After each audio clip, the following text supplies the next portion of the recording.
But this is a pretty good astringent variety because they tend to ripen evenly, and you can actually get them off the tree and get them inside and get a chance to eat them.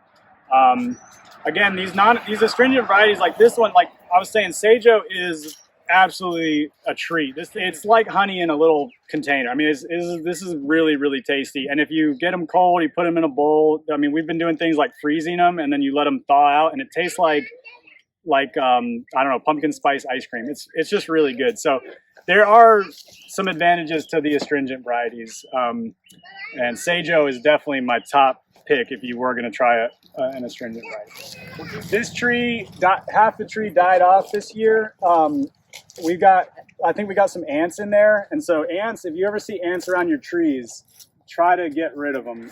Year 5 and 6 is when you really start going, oh, okay, it's holding fruit. Now you also have issues where a tree just doesn't hold fruit for when it's young, and so they'll go into this cycle where they just drop their fruit every year. And we get people that contact us about that. My persimmon puts on fruit and then drops them every year. That's very environmental, or there's a lot of factors that can be going on there.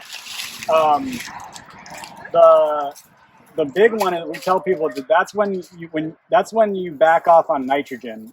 For some reason, nitrogen will cause fruit drops. What I interpret is going on is that because they're slow growers, anytime they get a good dose of nitrogen, which is it's what gives your tree growth. It's what encourages actual vegetation on plants is nitrogen. Because they're slow growers, when they get a good dose of nitrogen, they take that opportunity to put on growth.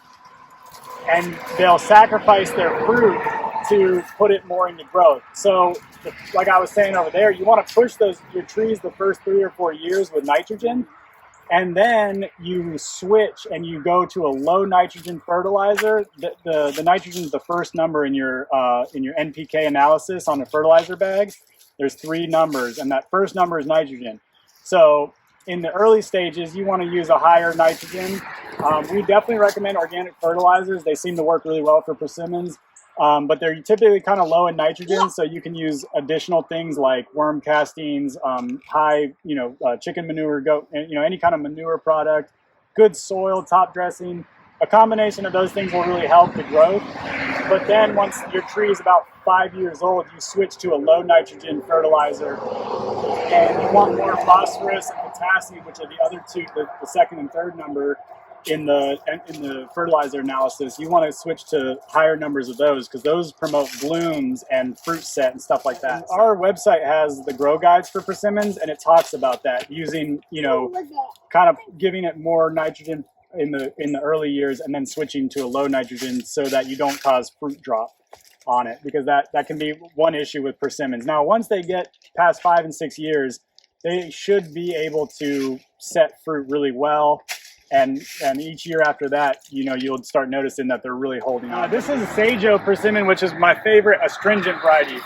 I'm not against astringent varieties. I know that this one comes in early, so these are all done pretty much, but there are a couple here. So these have to be snipped harvested with clippers, because if you try to twist it, you're just going to squeeze it. Typically, with good care, 40 years out of a persimmon tree is probably what you would expect.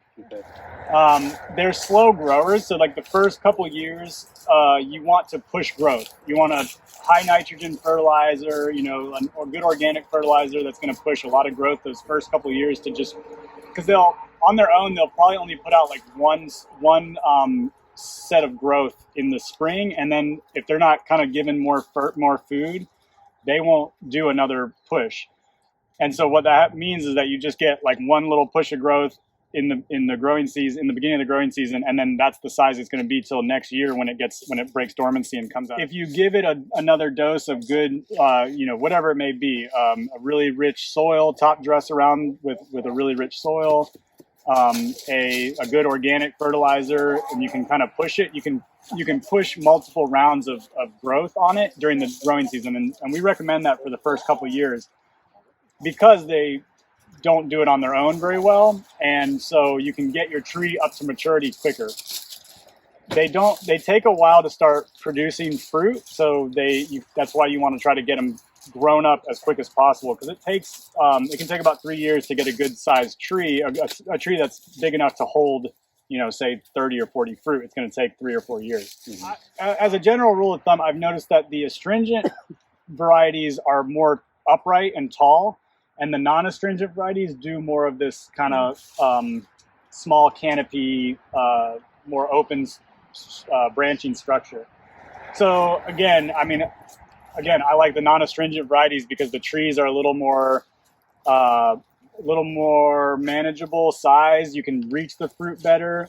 When you have an astringent persimmon that's way up at the top of a 15 or 20 foot tree, there's just almost no way of getting it down safely because it's already squishy, and then you're on a ladder and you're trying to cut it, and so I'm just a big fan of the non-astringent, but everyone has their own taste, and people that like the astringent varieties, they swear by them, so it really is just a preference thing. Skin, so helping with skin tone, and then I guess fluid retention, immunity, all things.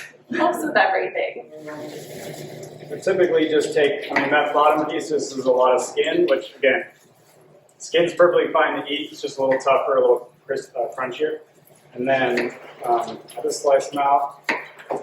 This is Macawajiro, which is what was in the dehydrator. So you can kind of taste it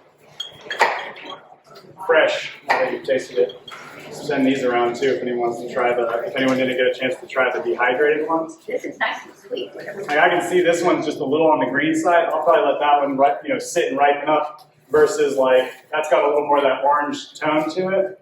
And you'll see these are gorgeous. They've got all that orange in there. They're going to be sweeter. The sugars have developed. I think the flavor does change a little bit when you put them in the fridge and get them cold.